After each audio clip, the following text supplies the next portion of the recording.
Well, let's pray together this morning. My prayer this morning is from Psalm 71. O God, from my youth you have taught me, and I still proclaim your wondrous deeds. So even to old age and gray hairs, O God, do not forsake me until I proclaim your might to another generation, your power to all those who come after me. Amen. This is the sixth in the series of why the university should matter to the church. And one of the things that I love to teach my students is to tell stories, so I thought it would be important for me to tell a few. I had only one student in both of my classes this year, this semester I should say, who was a believer, only one. And in one of his papers, he wrote about his pro-life position. Great. I have other students who write their pro-choice position, all of that. But with him, he continued to use the word all the way through the paper, leftists. You bunch of leftists. And my response to him, perhaps I've said this to you in the past, when my students write papers, I write back to them. I make lots and lots and lots of comments on their papers. And one of them was to this particular phrase that he was using. Why? I asked, do you use this phrase? And so we had a private conversation while we were there on campus. And he said, well, that's the kind of word we use at our house. And I said, well, ask yourself the question, if you want to have a conversation with somebody who disagrees with you, will that attract them to your position if you call them a name? Because that is a name, and in our culture doesn't come across too well. Well, there are lots of stories to talk about concerning that, but there's another. One of them has to do with a young person who came to me and said, I'm doing this course with another professor, and I wondered before I asked this professor if you would help me with Kurt Vonnegut's Mother Night. Now, if you've never heard of Kurt Vonnegut or Mother Night, that's not important. But here's this young Christian person who's coming to me and saying, would you help me to interpret this book if I go to my professor and ask and say to him, I would really like Dr. Eckel's help? So she did. The professor is a friend of mine. Our points of view, by the way, are diametrically opposed to each other, but he's a friend. And he said, well, sure, of course, you can do this. And so she and I had an opportunity to work on this book together. She wrote a paper, independent. I was just a commentator. But she took some of the ideas that we had talked about, and she wrote a paper, and well commended by her professor. It was exceptional work. Another story that goes along with this is just another snippet of the kind of thing that I do on a regular basis, which is having discussions in class. So one discussion in class, we were talking about the importance of defining words, being very concerned about the definition of a word. And so in one class discussion, we were talking about the word love. And they were waxing eloquent about, yes, we should love everybody and all of this. And so I just kind of, like I usually do, I poke the bear and I said, what about the pedophile? The pedophile says that what they do is love. In fact, the word love is right there in the word pedophile. So, isn't that acceptable? Well, you should have seen the looks on their faces. Like, how in the world could you even utter that word, much less suggest to us that? But I pushed back and I said, look, if you're going to define words, then you have to define words. And you have to be very careful about the words that you choose. And if you just talk about, love is, no. Because I'm going to call you on that, and I'm going to talk to you about other people who love, but not in a way you think is acceptable. So what do you think about that? Now, why in the world would I start this session by telling stories so disparate from each other, so different from each other, about these kinds of ideas? Because I want us to be thinking this morning about what does it mean to be a student in the university today. Because when y'all went to university, things have changed a whole lot, let me tell you. With a big smile on my face, I'm going to say that. Things have changed a lot. So, I want to take this opportunity today, since this is our last session, to kind of give a broad brushstroke of the kinds of things that are going on at university for students today, what students need to be expectant of and think about. Consider some of the stories I've suggested, and again, these are snippets of the larger stories that are taking place in the opportunities I have and the conversations I have with the folks. So, we're going to talk about students, why students should prepare themselves for whatever university, Christian or not, doesn't matter, to prepare themselves for what kinds of things are you going to meet there. So, let's begin this way. I'm going to tell you that these are two questions that I put in every single syllabus I write. A syllabus is basically the contract in a class. When you come into class, this is what you're going to get when you come to class. So these are the two questions. What do I want out of this course? And how much am I willing to do to get that thing out of this course? Now, it's really important to ask that question. And by the way, and I say this all the way through the semester, I'm begging students, would you please consider these questions? Because it's not up to me. So this goes to the very issue of grades that just came out, you know. I don't give grades, students earn them. Let me say that again. I don't give grades, students earn them. They didn't get anything from me. And so these questions are really important. What are you willing to put into this in order for you to come out with whatever it is you want at the end of the class? So here we go. What does it mean to go to school? Well, it might interest you, and especially those of you who are students, that school actually means leisure. Because it is the last time that you will have so much time to think and read and study and write and discuss great ideas and write big papers about big books. The last time. Because you know what you're going to be doing the rest of your life? Working. So enjoy it now. Don't slough it off and say, oh, well, you know, I just get through the class. I ask students sometimes, you know, are you just trying to check a box here, or are you really trying to get something out of this course? Well, if you're just checking boxes, that honestly isn't the biblical approach to how we ought to do school. So, school, leisure, check this out. This is what Billy Graham said. If I had to do it over again, Billy said, I would have studied twice as much as I preached. Why? Because getting ready, that's the thing, man. If you don't got the goods when you're doing it, then, you know, you better go back to the study and reconsider. Now, this wasn't just true of Billy Graham. Let's go back in church history to this guy, John Wesley, who said essentially the same thing to a hypothetical question, hey, if you got 3 years, what are you going to do with them? 2 study, 1 minister. Wow. Wow. Get ready for the thing that you're going to be doing. So here's what I'm going to say to all students, no matter who you are. How can I best utilize my time? This is up to you. You have a huge amount of time to study, think, read, do what you want to do. You make those decisions, not me. How can I use the best use of this opportunity given to me? What place is it that I should practice this thing in my life? And then who can I ask to help me? By the way, I'm just going to offer this again. I've mentioned it a few times. If there's a small group of students, or parents for that matter, who want to get together sometime this summer and just talk about what it means, and tell me some other stories about the kinds of things that my kids are going to face or I'm going to face as a student. Happy to. Let's make that happen. You know, we'll throw some dates around and get that on the book, but make sure to understand that these are the kinds of things that we ought to be talking about consistently, especially as our young people not only are in K-12, but in higher education. So, what does Scripture say? Check this out. This is from Acts chapter 19, and I just chose one passage because we could go in lots of different places. But here is this statement. Paul is speaking to the Jewish people, okay? Basically, when he was speaking to the Jewish people didn't want to listen.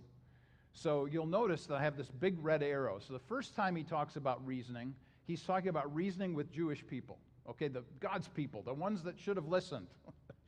But then he says, okay, I'm going to go and reason with people who maybe just want to listen just because. And so here it is. He took his disciples with him and withdrew to this school. Notice this, by the way. It's the same root word in Latin and in Greek, skole, which means leisure, this opportunity you have that'll never come again. Did I say that once already? Maybe I should say it again. Never comes again. Just letting that hang in the air a moment. This continued for 2 years. So what is he doing here? He's taking people to a space, to a place. It doesn't matter where it is. It doesn't matter if you are going to this space or that space, wherever the space is that can be instructive or a place for people to learn, that's cool. And you get to reason. Well, what does reasoning mean? Well, this is what it means. It is really a very positive term. It literally means to have discussion. In some places, it actually means to preach. And this guy, Tyrannus, we really don't know who he is, except that we probably figured out that he was at least amenable to the Christian message. That means that he was accepting of it and wanted to at least provide this space for people to have these kinds of discussions. Well, that's great. Well, where do we find this in our culture today? Well, let me brag a little bit about the association that we have, the Comenius Institute has, with the Christian Study Center movement. So there's about 40 Christian study centers around the United States. We ally ourselves or line up our institutes next to public universities. And we serve the university. We are not there to antagonize the university. We are not there to argue with the university. We are there to serve the university, and specifically the people that are there. So the people that are there might be the students, they might be the faculty, they might be administration, they might be all of them. But to have a presence and to speak into the world of the university, this is what we are all about. And we really emphasize this. So every year we have an annual meeting. I'll be going to the annual meeting this next month in June up in Minneapolis. There are all different kinds of folks that you can check this out of, and go to their website, look up the Consortium of Christian Study Centers, and when you see members or organizational groups, find Comenius. We're in there. So I am emphasizing to you that when you go to university, you cannot go alone. By that I mean you need to find people with whom you can enjoin a conversation with folks that you agree with. Now, this doesn't mean that you're going to hear everything or just, put yourself in a bubble so you only hear the things that you think are important or that you agree with. But you need sustenance. So go back to Titus chapter 1 and verse 9. Encourage each other with sound doctrine. So encourage each other means that you're in community with people that believe like-mindedly, and then you are in the world around you, and all of that is important to recognize and understand. So we don't do this alone. So here is the masthead, actually. This is on my Facebook page. This is what it looks like right at the top, and I'm not ever going to change this picture, actually. And this is something I've said maybe before in these sessions, certainly over the years. Ideas change people, people change a culture. I am not in the university to proselytize. I am there to suggest ideas that they might not hear in other places. And honestly, they probably don't hear it on campus in the kinds of ways and in the words that I choose to communicate with students. So I mentioned here that you can find these things on the handout, but if you have the handout, you'll also notice if you flip it over, this is one of our patron letters. So a patron letter simply means that these are the folks who support us, and I send this out 5 or 6 times a year. Kind of gives a snapshot of some of the things that we do. They always look the same, by the way. I choose 3 pictures and 3 basic ideas that I want to communicate, just short, sweet, and to the point. You can get a picture of this, and the reason why I included this one, this is from February of this year, is because there was this great conversation going on between me and the students about the issue of ethics. So you can read that story. I won't spend any time on it right here, except to say that these are the kinds of things that take place. And because I'm there as a professor, I have an opportunity to do these kinds of conversations. So let me give you a few reminders of things that are important for students. Let's begin here with students are responsible for. Now, this is actually a slide that I give without the chapter and verse at the bottom, I might add, to students in university. So when I tell them about their responsibility, I talk about honesty, transparency, and even-handedness.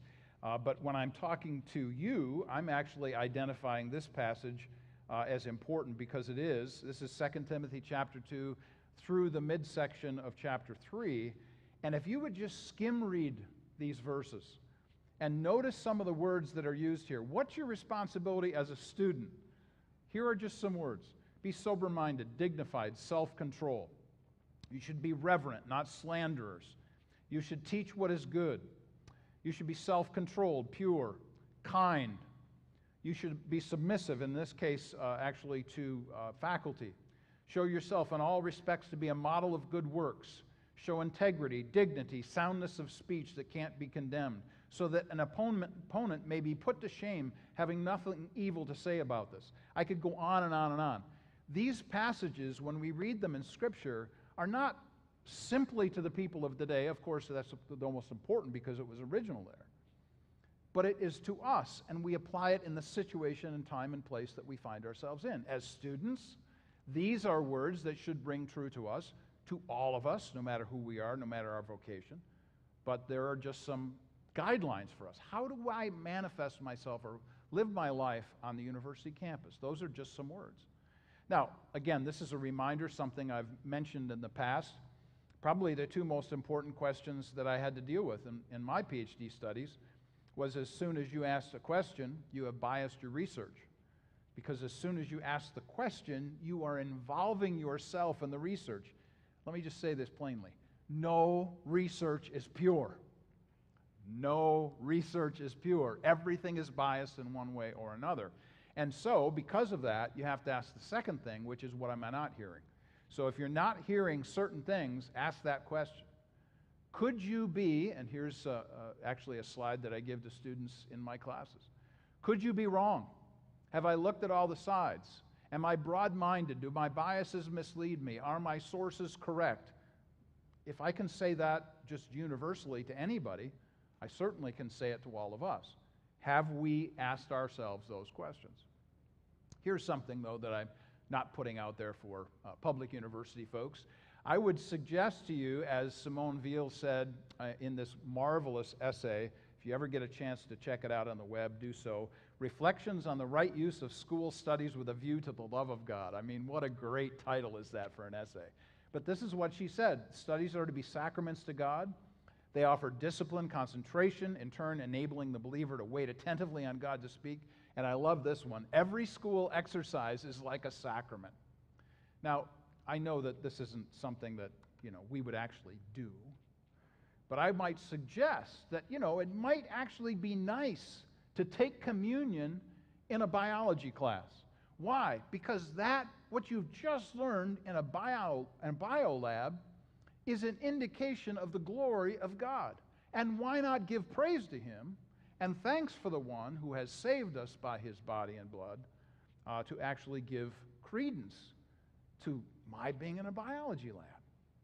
That was Simone Weil's point, something at least we should consider in the sense that we acknowledge all of life to be a sacrament. We are giving ourselves back to this. So I mentioned this last couple of weeks ago, actually, the most important subject. And I'd like to hit this just for a moment because it's just so important. If you want to make any kind of credible infusion of your point of view in any subject of study, go back to teach history. Now, there are two problems, of course, in teaching history, which it unsettles me to see, usually this happens during certain presidencies, historians say that the worst president is, and you can fill in the blank there. Well, my first response when I'm reading this, and let's say it's 2023, you are a historian, not a social commentator. So how can you, looking back in history, say this is the worst president when you're right now in this time and place? You're biased by your present time and place. And the other problem we all have as historians is that you're too far away from the time and place that you're all studying. Now, I'm not suggesting that you shouldn't study history. In fact, I said 2 weeks ago, it's the most important subject of study. But don't blow smoke, man, because, if you're going to tell me that these things are true now, but you're a historian, then what's your discipline again? Don't you look at the past? Be considerate of these things and understand that it's important for us to make a mark in history. So I'm going to give you one example of this, just one. Go back to Jesse Owens and Luz Long. Now, this is Jesse Owens in the 1936 Olympics. one of the fastest sprinters on the U.S. team in 1936. In Nazi Germany, Adolf Hitler is there. He's beating the Germans. He's beating Luz Long. And you know what's cool? Is the Luz Long and Jesse Owens, they become friends. Check that picture out, man. They're walking arm in arm. This is in Nazi Germany. A black man and a white man, friends. And these other pictures, you see Jesse Owens laughing with he and Luz Long in a picture there during the same period of time. And then a picture that makes me a bit emotional. The top right-hand corner.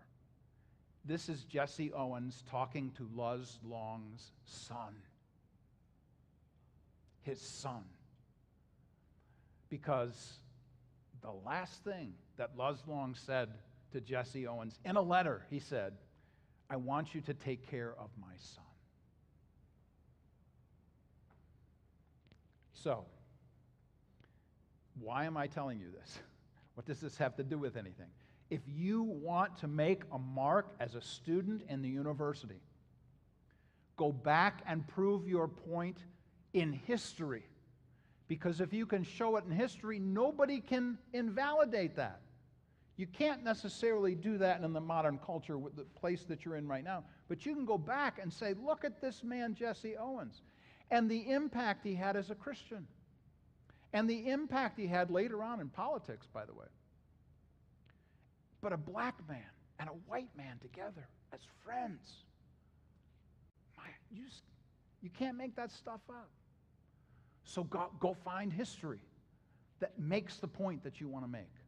That if you want to talk about true racial reconciliation, there's a word or a phrase that needs some encountering in one form or another, then go back in history to show it. Okay. I could wax eloquent about that for a long time, but I'll just make that point with that one story. So from last week, remember what we've been saying all along. Some reminders again, that biblical truth comes from a person. So when we talk about objective truth, it's not just simply enough to say, well, there's objective truth and there's subjective truth, and objective truth is the most important. Understand that the objective truth comes from a person, and not just any person, but from the personal, eternal, triune creator of the universe, who has given us all truth, because we have this catchphrase as Christians in education, all truth is God's truth. And because of that statement, we can say that this is a person giving it to us. So, by the way, it doesn't matter who utters it. It may be an atheist who says it, but that doesn't matter, because that person is simply describing or declaring God's truth. It's his. It just happens to be coming from the mouth of somebody else that might not believe as we do. And one more reminder, and I actually show this in class. You need to recognize who is influencing you as students in the university. The first one is big tech. There's all kinds of things being talked about concerning that. If you have not thought about the phrase artificial intelligence or chat GPT or all the manifestations thereof, you need to get current, because all that stuff, that's huge right now. And that is going to make a monumental shift in how not only we think, but how we do school in the future. Much more to say about that, but understand big tech is the big one. The second one, and I emphasize this to students, they don't have a clue, but I emphasize this to students and I say, you know, the people that make the laws, they're really not Congress. Congress gave that over a long time ago. Unfortunately, Congress doesn't do what they're supposed to do, read the Constitution. They're actually supposed to be making the laws. What do? They pass the responsibility off to all these other groups, which in our framework in the federal government is the federal bureaucracy. So just take education, for instance. Did you know there's a Department of Education, we affectionately call it DOE. Isn't that nice? Department of Education tells everybody what to do. And they're all bureaucrats working in Washington, D.C., who are telling everybody to do this and teach that. Understand that every single organization or institution has that kind of bureaucracy. I mean, just talk to the farmers. I mean, the whole thing about farming, you are being mandated to. Sorry, I could go on and on about that, but I'll stop. Number 3, Universities, this is our bailiwick. This is where we are. Your professors are influencing you, I tell my students. And I stand there and tell them, look, I'm influencing you. Whether you like it or not, I'm influencing you. For good or bad, in your estimation, my influence is making a difference in how you think. So understand as students, that is what's happening. Now, let me introduce you to the general cultural milieu, we'll use the French term, the general cultural mindset of what is going on in university right now. Hang on. All this stuff, by the way, is in your handouts. So, the very first thing that you need to recognize, and why I spent so much emphasis last week on truth, is subjectivism. And you can read the slide. Everything is a fluid. That's a term. I never thought I would see it applied to sex or gender, but my word, it's just taken on a mind of its own. So when we talk about this now, of course, there is no absolute. There's no justification from on high from the personal eternal creator that says nobody's listening to Mount Sinai in the university. There is no truth and no facts because everybody just interprets everything from whatever position they may hold. And that's the subjective nature of university. But going right along with that is emotivism. And what I mean by this is that everybody acts on the basis of their feelings. So you've probably heard it said, I don't care about your feelings, I care about the facts. Well, some people will take those facts and they will twist them and make them scream. Absolutely. So, you now are the arbiter of truth, as a student, as whoever. Because now you can take whatever your preference is and you can mold the truth in your position, direction that you want to take it. That's the reason why let me go back for a second to the issue of truth comes from a person. Because now you become the person from whom truth comes. If you don't have an absolute sovereign who is transcendent and outside of you, you now become the person who is telling the truth. And guess what? If you're in charge of the class, if you're in charge of the university, whatever, all of that, now you have the power of the truth. Consider what the implications of that are going to be. Now, if you try and counter that, and you say, well, what about this? Like if you try to ask questions, oh no. You can't even ask questions anymore because a question is an attack now, considered to be an attack on the other position or the person. So you can't even ask questions any longer. You cannot say, well, this evidence. No, only the evidence that conforms to or confirms the position held in the classroom or in the university is acceptable. So, what are you going to do about that? What is going to be the response or the responsibility? Well, here's another slide that I offer to students in my classes when we talk about bias. And I ask them this question: what internal compulsion pressures me? So, are you being pressured from somebody? Are you being pressured by some group or orientation or professor or point of view or cultural movement, whatever the case may be? And I show them Thomas Sowell. Remember last week, I think I said this to you, that I wear my Thomas Sowell t-shirt and I open it up and show everybody. And nobody knows who Thomas Sowell is. To me, he is the most brilliant American commentator, 92 years old, a black man who fought in the Marine Corps. He was in the Marine Corps in Korea. All kinds of cool things to say about Thomas Sowell. One of the most brilliant men who's written dozens of books, but is never quoted. Why? Because nobody wants to take Thomas Sowell on because he's so good.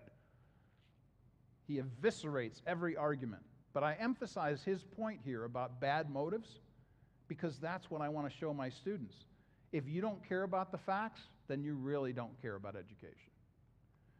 So here's another issue that's going on in university: scientism. Now, this could mean one of two things. Either you're leaving out the supernatural, that's a whole discussion by itself, or you're pressured by an identity narrative that goes against biology. Now, you've probably been reading about these things. They're going on constantly around universities. If you are in the medical field, you wouldn't think that anybody would mess around with medicine. Oh, but they do. And so they want a narrative to go along with the medical field that goes to the point of view of whatever that group may be. It doesn't matter that in a textbook you see a human body, and when you're in surgery, that's the basis for your surgical procedures, not the narrative that you're being forced to consume. But this is happening in university. Now, last week I showed you this picture, and I just mentioned it, and I'm only going to quickly highlight it again. Everybody's interpreting everything. And once you say that I've selected certain things for you to learn, and I do this, like I said last week, every professor does this, you've also rejected something else. You're leaving something out. And remember the question that I told you should always be asking? What am I not hearing? That's the question. So what about all of this? Where does this lead us to? Well, I think it leads us to religion, quite frankly, because everybody's point of view, their worldview, is their religion. By religion, I mean you putting confidence or trust or loyalty in a certain position or point of view. So I've written there at the bottom, adherence, commitment to a system or structure with its own prophets, priests, and kings. Now, my colleagues will not like it that I'm saying this, but their point of view is religious because of all the words and the way that I've described them here. And the prophets, priests, and kings, there are certain people that are listened to on the campus, and other people are never invited to campuses. By the way, you know, there was a whole bunch of graduations just recently, right? A whole bunch of graduation ceremonies. Just imagine all the people, or think about all the people that were invited to various graduations, and who was left out. It's not the people who are controlling the narrative of our culture. All of them were invited to all these graduations. Got to tell you, it's people that think like I do that weren't invited to speak at a graduation. I mean, I just think back, this was years ago, back in 2017, 2016. Condoleezza Rice. Oh my word. The National Security Association, you know, she was right there making decisions after 9/11. Brilliant woman. Read her story, her biography. She was disinvited from a graduation. Why? Because of what she thinks and how she believes. Oh yeah, the university is a place where we deal with all kinds of things, even when people disagree. You gotta be kidding me, man. Seriously? I'd have great respect for you if you had, well, I won't mention names, but if you invited this person, I'd have tremendous respect for your university if you invited the person who absolutely is counter to the person you've invited. Then I'd have respect. I have no respect if you only listen to one voice. Putting it right out there. All right. So, this is another picture that I show students. When I talk to them about what forms the idea shelf of your mind, and we talk about schema. I remember the time when I went to Robin. Robin teaches second grade, and I said, hey, baby, I'm going to be talking about schema today. And she says, yeah, we talk about that all the time in second grade. I go, what? You talk about schema? She says, yeah, it's really cool. We just say it's the brain backpack. So it's not just us higher education folks, you know. In second grade, they're learning this stuff. So how is your idea shelf being formed? What are the things on that shelf? So this is the problem, of course, is that once you have a religious intonation, you have a liturgy, a commitment, a confidence in a certain thing, you only listen to a certain group of people, now you're preaching. Like when I'm watching a streaming show or a movie or something, and Rob and I are sitting there and we're watching this thing, and somebody comes up and they want to make their cultural point, and my general comment is something like this. I talk out loud and I say, okay, here they go, bringing up the pulpit. Got to get their pulpit up now. Going to do a little preaching. That's what I hear when I'm watching these movies. Same kinds of things happening all over. University is no different. The professor acts as a pastor. By the way, if you're managing or the boss of anybody, you're acting as a pastor or a shepherd of some kind or another, and you are there to reconfirm the commitment of your belief, just as we heard this morning, a sermon on materialism, for instance. Everybody indoctrinates. Don't let anybody tell you that you Christians are indoctrinated. You indoctrinate too. Why? Because you're only listening to one group of people over here. Who's zooming who? Give me a break. This you can tell my angst, right, about this stuff. I just get kind of rankled about these things. And, when I have these conversations, I say it nicely, but I have the same kind of tone of voice because I'm saying to them, look, man, don't you see this here? So here's another slide I show in class. Who prompts my personal mindset? Everybody is being influenced by all of these things, including profs. So whoever is influencing your thinking, this is a shot, by the way, of one of my classes some time ago.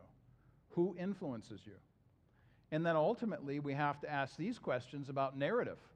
If you're only hearing the bad stuff about one group or person, then what should you be asking? What's the question again? What am I not hearing? That's crucial for us. Somebody is controlling the narrative. And in my class, I control the narrative. I make no apologies for that, but every professor does, and every university does. And I emphasize to my students, here's another slide I use, and I emphasize to them, you need to tell stories and use personal stories because they're more captivating and more attractive. But then I also say to them, just because it's your story doesn't make it right or true. So be wary how you actually apply it. So everybody is telling a story, and their story is communicating and attracting people to their point of view. And this again from last week, everybody has a word from somebody. And from our point of view, the emphasis is always going to be on objective truth that comes from a person. I come back to this slide. I've used it since the very first session here, the first of 6 sessions. The authority and humanity issues. We believe in special revelation. We also believe in creational revelation. Those concepts run concurrent through all subjects of study. Every university deals with them in one way or another, and you'll notice at the bottom again, one last time, the modern university flips on its head what the Hebraic Christian view is, believing that authority comes from us and that we can recreate creation. All right, last week I emphasized how to conduct yourself with professors. So I just put this up here to highlight, that's what we talked about last week. If you missed last week, go back, check that out. It's up on the website. But here's what I want to emphasize this week. Your conduct as students in the campus classroom. I have said this many, many times since I've been teaching this in 6 weeks, and that is you need to maintain connection with your local church. And your local church bears responsibility to maintain connection with you. Because we can't just be giving people Bibles after they graduate from high school and say, see you in 4 years. Because if we do that, we're losing people. And the reason for that is we're not taking care of them as they go. You need to connect with university Christian groups. You need to find professors like me on campus who are believers and form bonds with people who have the same kind of mindset. Christian campuses may have profs with whom you disagree. You shouldn't be surprised at that, by the way, because most professors, and I haven't said this yet, but I'll say it now, most professors that are even going into Christian universities have come from public universities with worldviews that are antithetical to the Christian university, and yet the Christian university is hiring these professors, which I don't have any problem with, except that they bring with them their point of view, that they've been taught. Trying to decide whether to say this or not. Just recently, a very good friend of mine, I won't belabor this point, very high up in higher education, has said there is a lack of teaching, new teachers, new professors coming into Christian universities. Nobody's teaching them about one of the great mission statements in most Christian universities is the phrase faith and learning integration. There is nobody teaching young profs coming in, and I'm not talking about teaching how to teach. I'm talking about teaching them how to think Christianly about their area of discipline. That's huge. I want to sink my teeth into that thing. Number 6, know your weaknesses and find campus encouragement. Pick a weakness and go find the folks that are going to help with that. Don't believe the first thing you hear. I shouldn't have to say that, but I figured I should write it anyway, because there's a whole bunch of folks going to tell you one thing or another. Don't forget this. I've said this a number of times, too, in these 6 weeks. Just because somebody knows more than you doesn't make them right. So go find people that disagree. Know the difference between broad versus open-minded. Nobody's open-minded. Let's just get rid of that. I am not open to the atheistic position that there is no God. Not open. They're not open, by the way, to my position. Thank you very much. But I am a broad-minded person who listens to lots of different people. Why? Because I want to understand what they're saying so that I can communicate these basic kinds of concepts, not only here, but also in university. This morning, I was listening to a dialogue between a professor and another professor who's a communist. Why did I do that? Because I believe that it's necessary for me as an academic to understand points of view. By the way, you do this all the time in sports. You shouldn't think it so weird to do it in academics. You go and scout the other team. That's what I'm doing. I'm scouting the other team. All right. Have alternative sources of news. The first search engine that comes up on your computer is probably only going to give you one point of view. I don't care if it's Microsoft Bing or if it's Google or whatever the case might be. They're only going to give you one source of news. And then number 10, stand firm in the faith, let all you do be done in love. This is a direct quote from 1 Corinthians chapter 16. All right. So why go to university to study? You've been telling us all this stuff, man. It's really negative and heavy. You know, what are we going to do with this? I would suggest 5 D words here. And we don't have time to talk about these at length. I'm going to come to the first one last. You should be a disciplined person in your mind. Think about what Proverbs says here. You should be open to discovery, that which God has made in His creation. There should be a dedication of listening, first of all, to your parents, to your church, to help you to understand how you should interpret your world. Then there should be discernment. It first begins with the fear of the Lord, highlighted in the first 7 verses of Proverbs chapter 1. But I want to hit this first one really hard, because this is your job. Notice I have included here a little quote, not a little quote. It's a big quote as far as I'm concerned from C.S. Lewis. This is my favorite essay of all time. I have read so many pages of so many books, of so many essays of whatever. This is the best essay. If you've never read Learning During Wartime, you have got to find this and read it. Because to me, this is how I live my life as an academic. I don't care what's going on around me. Lewis wrote this in the middle of World War II. And his point was, look, why should we continue to study during World War II when people are dying on the battlefield? Because of this, he says. A cultural life will exist outside the church, whether it exists inside it or not. To be ignorant and simple now, 1942, when he wrote this and said it, not to be able to meet the enemies on your own ground, would be to throw down your weapons and betray our uneducated brethren who have under God no defense but us against the intellectual attacks of the heathen. Now, my unbelieving colleagues in university are not going to be happy that I made that quote, but I'm telling you that that is exactly what Lewis emphasized. My responsibility is to do the work that I do for you, to come and teach this for you, but also to do the work that I do at university or anybody else that cares to listen, whether I write or speak or teach or preach, or doesn't matter. My job is to take in what's happening in the academic culture and then disseminate it in ways that make it palatable or understandable to an audience, so that I can say to you, there are people who are defending this position against all who might disagree. And I don't say that out of pride or anything else. I say it out of, that's my job. So go back, what does Scripture teach? Encourage each other in sound doctrine and refute those who oppose it. And I don't have any problem with refuting those who oppose it. I will love them. They will be my friends. And they know exactly where I stand about all of these things. You as students, your job is not to argue people into the kingdom. Remember 1 Peter 3, 2 Timothy chapter 2, kind, generous, gracious, gentle, all of those things. That's your job.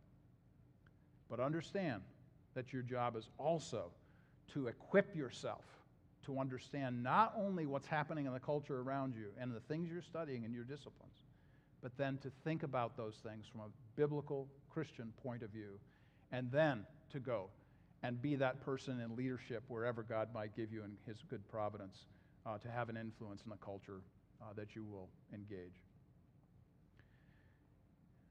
There's a part of me that's happy that these 6 weeks are over, because it's a lot of work. But there's another part of me that's not happy, because this is what I do, and this is what I believe, and you can tell by the tone of my voice that this is so important to me. It's woven through my spirit. So, again, if you want to get together, parents, students, doesn't matter to me. Sometime we'll make the calendar work.